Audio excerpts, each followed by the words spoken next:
2022 Higher Maths Paper 1, question 12 was, given f of x is 4 sine 3x minus pi over 3, evaluate f dash pi over 6, or f dash, differentiate your function at pi over 6. So, f dash x, we can check the front of the exam paper to realise that sine becomes cos when you differentiate it.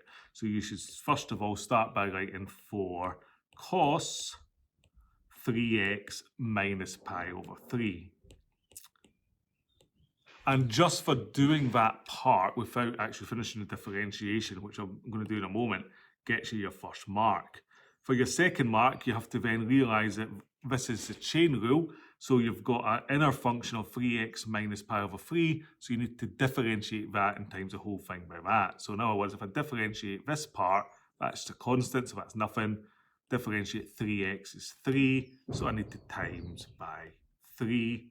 So we get a second mark for realising that and writing down it. We're going to times by 3.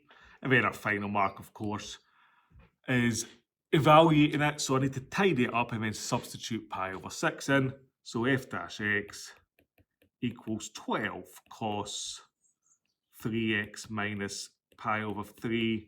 So f dash of pi over 6. And this is an exact value, remember, because we are non-calculator.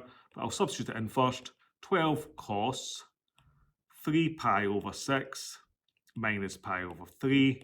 We need to tidy that up. So that's 12 cos 3 pi over 6 minus 2 pi over 6, which is 12 cos 3 minus 2 is 1, so it's just pi over 6. Pi over 6, if you prefer to think in degrees, is 180 divided by 6, which is 30 degrees. So it's the pi cos of 30. If you're not sure of what that is, let's draw an exact value triangle. If this was 60 degrees, that would be 30 degrees up here. This would be 2, this would be 1. 2 squared is 4, minus 1 squared is 1, so that gives you 3. So we get the root 3. And we're looking at the cos, so it's opposite adjacent over hypotenuse, root 3 over 2. So you get 12 times the cos times root 3 over 2. 12 divided by 2 is 6, so you get 6 with the root 3 as your final answer. And for all of that extra work, it's 1 extra mark. A bit stingy of the SQA there. So there's our final mark at this point here.